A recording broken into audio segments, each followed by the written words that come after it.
शहादा तालुक्यातील लोहारा गावात शेतकऱ्याच्या गोठ्याला भीषण आग. अग्निशमन गाडी तब्बल 2 तास उशिरा आल्याने नागरिकांनी केला रोष व्यक्त. आगीत वरपडून 2 म्हशी गंभीर. आगीत शेती उपयोगी साहित्याची राख रांगोळी.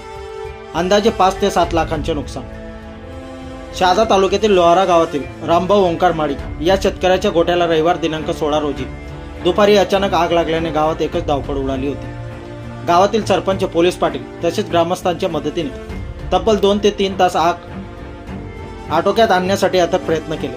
शहादा ते लोहारा गावाचे अंतर फक्त 15 मिनिटांचे असून गावकऱ्यांनी अग्निशमन दलाच्या गाडीसाठी संपर्क केला, परंतु आग विझवण्यासाठी गाडी तब्बल 2 तासांनी उशिरा आल्याने अग्निशमन दलाच्या अत्यावश्यक सेवेबाबत प्रश्नचिन्ह निर्माण झाले आहे. तोपर्यंत गावकऱ्यांनी आग आटोक्यात आणली होती. अग्निशमन दलाची गाडी क्षमतेपेक्षा फक्त अर्धीच भरलेली होती. अग्निशमन गाडी उशिरा आल्याने गावातील नागरिकांनी रोष व्यक्त केला.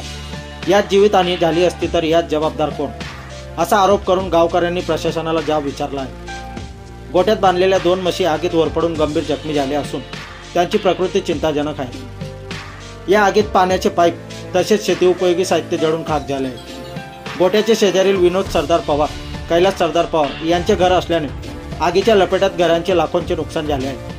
पोलीस प्रशासन व महसूल विभागाने घटनास्थळी येऊन पंचनामा केला असून शेतकरी व गरीब कुटुंबांनी लवकरात लवकर भरपाई मिळावी अशी मागणी केली आहे. आपल्या परिवर्तन 24 न्यूजसाठी कैलास सोनवणे, शहादा प्रतिनिधी. रामभाऊ ओंकार माडी, गाव लोहारा. माझे हे दोरगोटा सर्व जळून खाक झालं. शेतीचे साहित्य होतं, PVC पाईप होते, मोटर होती, मोटर पंप होता, देगा होत्या, सर्व चारा होता, म्हशी होत्या, पायड्या होत्या.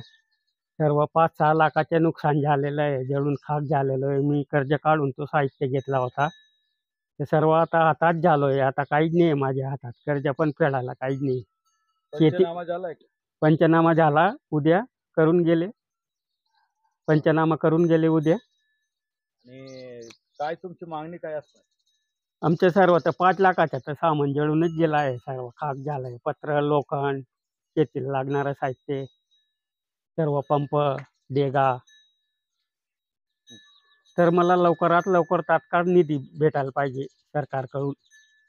तेव्हा नाही तर मला आता तर फाशी घ्यायची पाय आली आहे. माझ्या हातात काहीच नाही राहिलं आहे. आग कशामुळे लागली होती? आग कशामुळे लागली तेच माहिती नाही. आम्ही घरात होतो तेवढ्यातच आग धरून घेतली.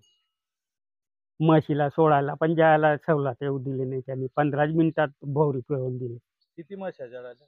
2 म्हशीच्या. दोघंची आता कशी प्रकृती?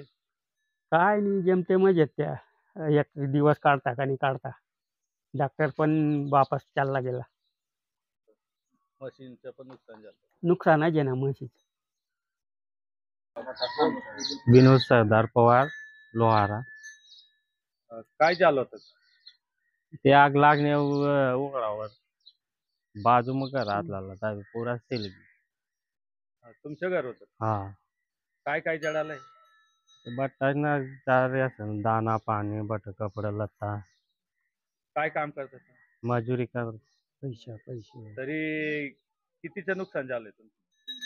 तरी 2-1 लाख. मग मागणी काय आहे सरकारकडनं तुमची? म्हणजे काय, आता सरकार दीज मजुरी आज आम्हाला भेटेन, आता महत्व काम करणार आहे. लवकर तर भरपाई भेटायला पाहिजे. हा.